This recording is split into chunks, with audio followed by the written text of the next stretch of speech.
میرے کیا رائٹس ہیں جب پولیس مجھے روکے یا پولیس مجھے لگتا ہے کہ میرے ساتھ بدتمیزی کر رہی ہو تو اور میری ڈگنیٹی کے خلاف بات جا رہی ہے. You have the right to remain silent. کیا پاکستان میں بھی عام انسانوں کے کوئی حقوق ہیں؟ ایک عام شہری کو سیکیورٹی فورسز سے کوئی تحفظ حاصل ہے؟ اگر کوئی عورت گھریلو تشدد کے ساتھ کھلا بھی لینا چاہے تو اس کو کیا ایڈوائس دی جائے گی؟ اس میں جذباتی تشدد شامل ہے، زنا بالجبر شامل ہے. مرد حضرات یا جو تھانہ کلچر ہے وہ اس کو ایڈریس نہیں کر پاتے اور اس کے حساب سے زیادہ حساس نہیں ہوتے. یہ کہہ سکتے ہیں کہ آج سے 75 سال کی تاریخ میں اس چیز کو اتنا زیادہ سنجیدہ طور پر نہیں لیا گیا. Stand by. جی چلیں.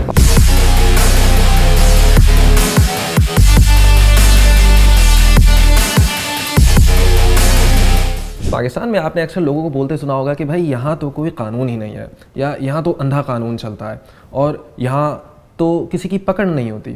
لیکن اسی طرح اگر ہم کسی قانونی ماہر سے بات کریں تو وہ کہتے ہیں بھائی پاکستان میں قوانین تو بہت سارے بنے ہوئے ہیں اور بہت اچھے قوانین ہیں، ہاں البتہ ان پہ عمل درآمد میں کچھ مسائل ہیں. ہمارے ساتھ موجود ہیں رضا طاہر، یہ قانونی ماہر ہیں، وکیل ہیں. ان سے جانتے ہیں کہ ایسی کیا غلط فہمیاں ہیں جو پاکستانی سوسائٹی میں پائی جاتی ہیں اور قانون کی عمل درآمد میں کیا رکاوٹیں. لیکن سب سے پہلے آپ یہ بتائیں کہ پاکستان میں کون سے اچھے قوانین موجود ہیں؟ پاکستان کو یوزلی ایک ایسی کنٹری کہا جاتا ہے جس کے اندر قوانین بہت زیادہ ہیں، لیکن کسی بھی کنٹری کے 3 پلرز ہوتے ہیں جس میں شامل ہوتے ہیں ہماری عدالتیں، ہماری جوڈیشری، ہمارا لیجسلیٹر جہاں پہ ہمارے جو پولیٹیشنز ہیں وہ قانون بناتے ہیں، اور ہمارا ایگزیکٹو جس کے اندر پرائم منسٹر، پریزیڈنٹ اور ہماری بیوروکریسی شامل ہوتی ہے جو اس کو امپلیمنٹ کرتی ہے. تو ہمارے پاس قوانین تو کافی زیادہ ہیں. اگر میں بچوں کے حقوق کے حوالے سے بات کروں تو 2018 میں جوونائل جسٹس سسٹم ایکٹ انیکٹ ہوا تھا جو بچوں کو اریسٹ کا میکانزم کیا ہوگا اسے ڈیل کرتا ہے، چائلڈ کورٹس کے بارے میں بتاتا ہے. 2022 کے اندر لاہور موٹر وے ریپ کے بعد اینٹی ریپ ایکٹ آیا تھا جس نے کافی سارے نئے میکانزمز اور ان کی جلد کا تاکہ وہ کورٹ میں جلد ختم ہو اس کے حوالے سے کافی پروویژنز لے کر آئے تھے. اس کے علاوہ بچوں کے اور بھی کچھ حقوق ہیں، جس طرح بچوں کی شادی سے related Sindh child marriage restrain act Sindh کے صوبے کے اندر لاگو ہوتا ہے. ڈومیسٹک وائلنس کے بھی ڈفرینٹ صوبائی لیول کے اوپر کچھ ایکٹس ہیں. سندھ کے اندر 2013 کے اندر ایک ایکٹ آیا، پنجاب کے اندر 2016 کے اندر یہ ایک ایکٹ آیا. صحیح ہے. ایک اور قانون آیا تھا جس کی بڑی واہ واہ ہوئی ہے، ڈومیسٹک وائلنس کا. اس کے بارے میں بتائیں کہ اس سے کیا فائدہ ہے اور اس کی امپلیمنٹیشن پہ تو چلے ہم بعد میں بات کرتے ہیں، لیکن اس قانون میں کیا نئی چیزیں ہیں جس سے لوگوں کو فائدہ پہنچ سکتا ہے؟ پنجاب میں 2016 میں ایک ایکٹ آیا تھا. سندھ والا اور پنجاب والا کافی حد تک ایک دوسرے کو مرر کرتا ہے. سو فار ایگزامپل اس میں جذباتی تشدد شامل ہے، زنا بالجبر شامل ہے، سیکشول ابیوز شامل ہے. اس کے اندر یہ شامل ہے کہ آپ کسی کو وربلی طور پہ اگر ابیوز کرتے ہیں، فزیکلی طور پہ ابیوز کرتے ہیں. اور جو پنجاب میں اسپیسیفکلی جو ایکٹ تھا اس میں یہ تھا کہ ایک GPS ٹریکر پہنا دیا جائے گا ان لوگوں کو جو ڈومیسٹک وائلنس کرتے ہیں. اس کے اوپر فیڈرل شریعت کورٹ کی بھی ابھی ایک ججمنٹ آئی ہے جس نے یہ کہا ہے کہ GPS ٹریکر پہنانا کسی کو بھی قرآن اور پروفٹ محمد صلی اللہ علیہ وسلم کی سنت کے خلاف نہیں جاتا. تو یہ تو بڑی اچھی بات ہے. تو اس پہ امپلیمنٹیشن ہو سکتا ہے، مطلب ایسے کوئی ادارے قائم کیے گئے ہیں؟ جیسے آپ نے بتایا کہ لیجسلیچر کا کام تو صرف قوانین بنانا ہے، تو ایگزیکٹو کا کام ہے ان قوانین پر عمل درآمد کروانا. تو ان پر عمل درآمد ہوا ہے کوئی؟ ان پہ عمل درآمد ہونے میں سندھ کے اندر کچھ چیزیں ہیں جہاں پہ عمل درآمد کیا جا رہا ہے. سو فار ایگزامپل سندھ کے اندر اگر ہم پولیس کی رپورٹنگ کے بارے میں بات کرتے ہیں تو 1 اسٹاپ پروٹیکشن سینٹر بھی بن چکے ہیں جس کے اندر ایک وکیل بھی شامل ہوتا ہے، جو ایک ایسا ماڈل ہے جس کے اندر ایک سائیکولوجسٹ بھی ہوتا ہے. وہاں پہ SHO اور دوسرے پولیس آفیسرز بھی ہوتے ہیں جو عورتیں ہوتی ہیں، وہ ان کی سینسٹیو انویسٹیگیشن کر سکتی ہیں. وہاں پہ جا کے عورتیں رپورٹ کر سکتی ہیں، وکیل انہیں مشورہ دے سکتا ہے مفت قانونی کہ اب وہ آگے جا کے کیا ایکسپیکٹ کر سکتی ہیں. جیسے کہ اگر کوئی عورت گھریلو تشدد کے ساتھ کھلا بھی لینا چاہے تو اس کو کیا ایڈوائس دی جائے گی، اس کی مینٹیننس کے حساب سے، اس کے بچوں کی کسٹڈی کے حساب سے وکیل اس کو بتائے گا کہ اس کے کیا آپشنز ہیں. اس کو 1 اسٹاپ پروٹیکشن سینٹر کہتے ہیں. کراچی میں یہ صدر کے اوپر تھانہ ہے، women and children police station, اسی کو 1 اسٹاپ پروٹیکشن سینٹر کے اندر کنورٹ کیا گیا تھا. اس کے علاوہ سندھ پولیس کے طرف سے ایک جینڈر پروٹیکشن یونٹ بھی بنایا گیا ہے جس کے اندر ٹرانسجنڈر پرسنس بھی جا کے اپنی کمپلین درج کرا سکتے ہیں, وہ بھی وہاں پہ جا کے انفارمیشن لے سکتے ہیں. اسلام آباد کے اندر بھی ایسا ایک پروٹیکشن سینٹر ہے جو جینڈر سے ریلیٹڈ ہوتا ہے, مطلب ٹرانسجنڈر اور عورتیں بھی وہاں پہ جا کے اپنی کمپلین کروا سکتی ہیں. اس کے علاوہ تھانوں کے اندر ہیومن رائٹس ڈیسک موجود ہیں جہاں پہ انسانی حقوق سے ریلیٹڈ جتنی بھی کمپلینٹس ہوں وہ وہاں پہ سینسیٹیولی درج ہو سکتی ہیں, کیونکہ ہمارا ایک تھانہ کلچر ہوتا ہے جسے کافی ایک پرابلمٹک کہا جاتا ہے کہ ایس ایچ اوز یا پولیس افسر. لوگ اکثر پولیس سے ڈیلنگ کی کافی شکایات بتاتے ہیں, خاص طور پر جو خواتین ہیں اور دوسرے جینڈرز کے جو افراد ہیں وہ کہتے ہیں کہ ان کے جو حساس معاملات ہیں یا ان کے ساتھ ہونے والا جو تشدد ہے وہ مرد حضرات یا جو تھانہ کلچر ہے وہ اس کو ایڈریس نہیں کر پاتے اور اس کے حساب سے زیادہ حساس نہیں ہوتے. تو کیا اس کی طرف بھی ہم اس کو ختم کرنے کی طرف بھی جا رہے ہیں؟ ہم اس کو کم کرنے کی طرف جا رہے ہیں اس حساب سے کہ پولیس کے اندر throughout Pakistan provincial police آپ کسی کو بھی دیکھ لیں وہاں پہ عورتوں کی ریپرزنٹیشن بہت کم ہے, اور عورتوں کے خلاف جتنی بھی اوفینسز ہوتی ہیں جو ان کے خلاف جرم ہوتے ہیں بے شک وہ جرم کیوں نہ ہو, انہوں نے خود وہ جرم کیوں نہ کیا ہو یا ان کے ساتھ وہ جرم نہ ہوا ہو, تو اس کے لیے عورتیں ہی ان کو بہتر طریقے سے ڈیل کر سکتی ہیں. یہ کہہ سکتے ہیں کہ آج سے 75 سال کی تاریخ میں اس چیز کو اتنا زیادہ سنجیدہ طور پر نہیں لیا گیا. ویسے تو یہ کہا جاتا ہے کہ you are innocent until proven guilty, تو جب میرے اوپر جب تک کہ کوئی گناہ کوئی جرم ثابت نہیں ہو جاتا تب تک میں معصوم ہوں. تو ایک معصوم کے تو کچھ حقوق ہوتے ہیں نا, ویسے تو مجرم کے بھی حقوق ہوتے ہیں لیکن معصوم کے حقوق تو زیادہ ہوتے ہیں.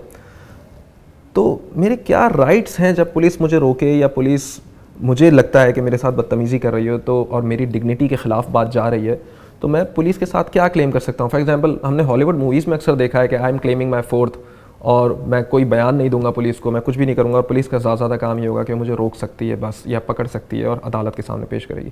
تو کیا پاکستان میں بھی عام انسانوں کے کوئی حقوق ہیں؟ رائٹ ٹو ڈگنیٹی کانسٹیٹیوشن میں ہر سٹیزن کو پرووائڈ کیا گیا ہے, بے شک وہ اکیوزڈ ہو یا ایک فری مین ہو, ہر سٹیزن کا رائٹ ہے کہ اسے ڈگنیٹی کے ساتھ ڈیل کیا جائے. ایک بہت پروگریسو جو قانون کے اندر تبدیلی آئی ہے وہ یہ ہے کہ سب سے پہلی بار پاکستان کی ہسٹری میں کسٹوڈیل ٹارچر کو آؤٹ لو کیا گیا ہے. تو اگر کوئی بھی پولیس والا کسٹڈی میں لے کے کسی کو مارتا ہے تو 75 ایئرز میں پہلی بار ایکسپلسٹلی وہ آؤٹ لو کیا گیا ہے. یہ 2022 کے اندر ہی ہوا. اس کے اندر کافی زیادہ ٹریننگز کروانے کی ضرورت ہے پولیس فورس کی تھرو آؤٹ پاکستان.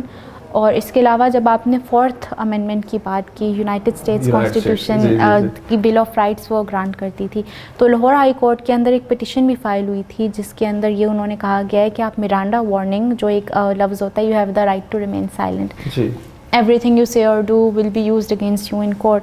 تو وہ اس وارننگ کے بارے میں اس کو پاکستان کے اندر بھی لانے کے بارے میں وہ پٹیشن فائل کی گئی ہے, وہ بھی کورٹ میں پینڈنگ ہے. تو یہ چیزیں کچھ تبدیلیاں آ رہی ہیں, سٹیزنز خود بھی پبلک انٹرسٹ لیٹیگیشن کے تھرو ان چیزوں میں تبدیلیاں لے کر آنے کی کوشش کر رہے ہیں. صحیح. تو مجھے ایسے ہی بتائیں کہ بھائی مجھے اگر یا میرے کسی دوست کو یا کسی بھی شخص کو اگر پولیس روکتی ہے تو کیا وہ روک سکتی ہے کسی بھی وجہ کے تحت, یا ان کے پاس کوئی سالڈ ریزننگ ہونی چاہیے؟ کیونکہ جب وہ مجھے روکے گی تو ظاہر ہے میرے اوپر بھی ایک مینٹل اسٹریس آتا ہے. اگر میں ایک عام معصوم شہری ہوں جس نے کوئی گناہ سرزد جس سے نہیں ہوا, تو اگر مجھے روکا جائے گا اور میرا وقت لیا جائے گا یا مجھ سے سوالات تفتیش بغیر وارنٹ کے کیے جائیں گے تو میں پریشان ہوں گا. تو کیا اس میں مجھے کوئی تحفظ حاصل ہے؟ ایک عام شہری کو سیکیورٹی فورسز سے کوئی تحفظ حاصل ہے اس یہاں پہ؟ رائٹ ٹو پرائیویسی تو انوائلیبل ہوتا ہے, ہماری کانسٹیٹیوشن بھی یہی کہتی ہے کہ ہر انسان کے پاس وہ پرائیویسی کا رائٹ ہے. کچھ چیزوں میں اب یہ بات یہاں پہ آ جاتی ہے کہ کیا کسی ایمرجنسی کی سچویشن کی وجہ سے کسی انسان کو روکا ہے, جیسے فار ایگزامپل کیا پولیس نے اس لیے روکا ہے کیونکہ کوئی تھریٹ تھی, جیسے فار ایگزامپل کوئی بم بلاسٹ کی خدشہ تھا یا کوئی ایسا مسئلہ تھا جس کے اوپر اگر انہوں نے آئیڈینٹیفائی کیا ہو کہ اس طرح کی گاڑی ہے اور اس کے اندر اس طرح کا انسان بیٹھا ہوا ہے, تو وہ فار دا گریٹر گڈ تو اس کو روک کے پوچھ سکتی ہے, اس کی شاید آئیڈینٹی کارڈ بھی لے سکتی ہے, اسے دیکھ سکتی ہے کہ وہ کیا کر رہا ہے. لیکن بلا وجہ پولیس کسی کو بھی ہراساں نہیں کر سکتی. مطلب بلا وجہ اگر کوئی روڈ پہ اپنی جا رہا ہے تو اس کو روک کے پولیس, کیونکہ اس نے کوئی جرم نہیں کیا ہے, تو اس کو ہراساں نہیں کر سکتی. قوانین تو موجود ہیں, لیکن جب آپ ان کے حوالے سے شکایت کرنے پولیس کو جاتے ہو یا ان قوانین کی روشنی میں اگر کوئی گناہ سرزد ہوتا ہے تو جب پولیس کے پاس جاتے ہیں تو وہ ایف آئی آر میں وہ قوانین انیکٹ نہیں کیے جاتے, وہ درج نہیں کیے جاتے. اور اس سے یہ ہوتا ہے کہ کیس بڑا ہلکا ہو جاتا ہے. کیا یہ بات درست ہے, ایسا ہوتا ہے؟ اور اگر ایسا ہوتا ہے تو اس کا حل کیا ہے؟ شہری کیا کلیم کر سکتا ہے اور پولیس کو کیا کرنا چاہیے؟ قانونی طریقے سے دیکھیں تو section 154 code of criminal procedure کے مطابق S H O duty bound ہوتا ہے کہ اگر اس کو کوئی کوگنیزیبل اوفینس کی انفارمیشن ملی ہے خود سے, یا کوئی بھی انسان آ کے درج کرانا چاہتا ہے ایف آئی آر, تو اس کی ڈیوٹی ہوتی ہے کہ اس کو ہر صورت وہ درج کرنی ہی ہوتی ہے. لیکن اگر پولیس تنگ کرے اور وہ ایف آئی آر درج نہ کرے تو کورٹ میں پٹیشن کر کے کورٹ سے ڈائریکشن لے کے بھی ایف آئی آر درج کروائی جا سکتی ہے. اور وہ جو ریلیونٹ سیکشنز کا جو انیکٹ کیا جانا ہوتا ہے ایف آئی آر میں وہ نہیں ہوتا, تو اس کے اوپر ہم کیا کریں؟ ہو سکتا ہے میری ایف آئی آر وہ فوراً کاٹ دے, لیکن بہت ہی کچی ایف آئی آر کاٹے یا بہت ہی اس کو ہلکا کیس کر دے, حالانکہ کیس کی شدت میری نگاہ میں یا پھر موجودہ قوانین کے حساب سے زیادہ شدید ہو. تو اس صورت میں مجھے کیا کرنا چاہیے؟ اچھا, اس کے اندر اگر میں اگزامپل دوں تو میرے اپنے اگزامپل کے اندر ایسا اکثر ہوتا ہے کہ پولیس غلط سیکشنز کبھی کبھی ایف آئی آر میں درج کر دیتی ہے, اور اس سے بہتر سیکشنز بھی ایف آئی آر میں درج کیے جانے چاہیے. تو اس کے لیے ہم چلان امینڈ کرنے کی ایک اپلیکیشن کورٹ میں دے سکتے ہیں. میرے ایکسپیرینس میں, کیونکہ میں چائلڈ سیکشول ابیوز پہ کام کرتی ہوں, تو وہاں پہ اکثر ایسا ہوتا ہے کہ جو پرانا قانون ہے, جو کرمنل لا امینڈمنٹ ایکٹ 2021 جس کے اندر ریپ کی ڈیفینیشن چینج کی گئی تھی, اس کے پرانی سوڈمی کے سیکشن کے اندر وہ ایف آئی آر درج ہوتی ہے, بجائے اس کے کہ وہ 377B پی پی سی کے اندر درج ہو, جس کی سزا زیادہ ہے اور وہ بچوں کے ساتھ ابیوز کو زیادہ اچھے طریقے سے ڈیل کرتی ہے اور ایکسپلسٹلی ڈیل کرتی ہے. لیکن اکثر پولیس کو اس چیز کے بارے میں آگاہی نہیں ہوتی. یہ کچھ حوالہ تھا, کچھ خلاصہ تھا نئے پاس ہونے والے قوانین کا, کچھ خلاصہ تھا ہماری سوسائٹی کا اور اس میں ہونے والی پولیسنگ کا, اور کچھ حوالہ تھا اس میں لوگوں کے حقوق کا. ردا طاہر نے ہمارے سامنے چیزیں ظاہر کر کے کھول کر رکھی ہیں, اور تھینک یو. اور اس کے علاوہ بھی ہم چاہیں گے کہ آپ سے مزید بات کریں. اس کے علاوہ مزید آپ کے سوالات ہیں, کوئی قانونی پیچیدگیاں ہیں جن پہ آپ چاہتے ہیں کہ کوئی تفہیم ہو, تو پلیز ہمیں رابطہ کریں, ہم سے کامنٹس میں بات کریں آپ, اور ہم ان کے اوپر بھی رپورٹنگ کریں گے. اپنا بہت بہت خیال رکھیے گا.